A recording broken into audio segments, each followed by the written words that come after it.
Bismillahirrahmanirrahim. Assalamualaikum warahmatullahi wabarakatuh.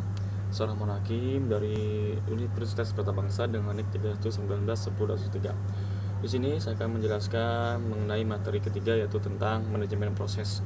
Sistem operasi tentunya memiliki manajemen proses, di mana ada program yang sedang dieksekusi atau sedang dalam pemrosesan.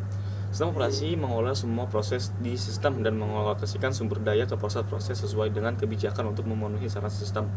Adapun hal yang berkaitan dengan proses antara lain adalah multi-programming atau multitasking, multi-processing, distributed processing.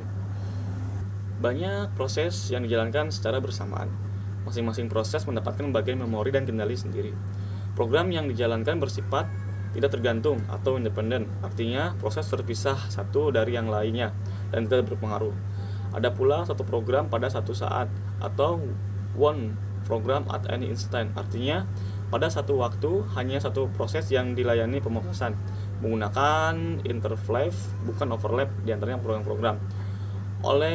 Karena perpindahan dari satu proses ke proses dilakukan secara cepat, bagi-bagi pemakaian seolah-olah bekerja secara paralel. Hal ini dikenal dengan paralel semu.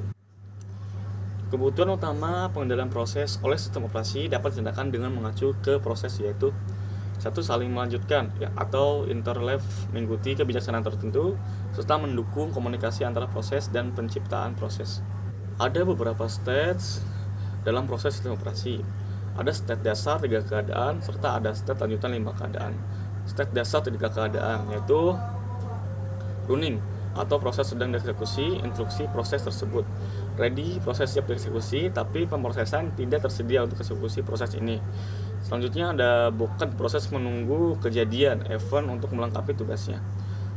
Setiap proses mempunyai state yang perlu diperhatikan sistem operasi. Sistem operasi mencatat state proses dengan beragam table atau sarana, antara lain 1. Table informasi manajemen memori.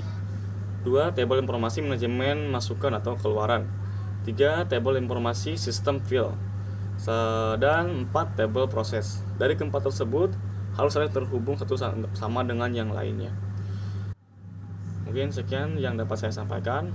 Kurang lebihnya mohon maaf. Wassalamualaikum warahmatullahi wabarakatuh.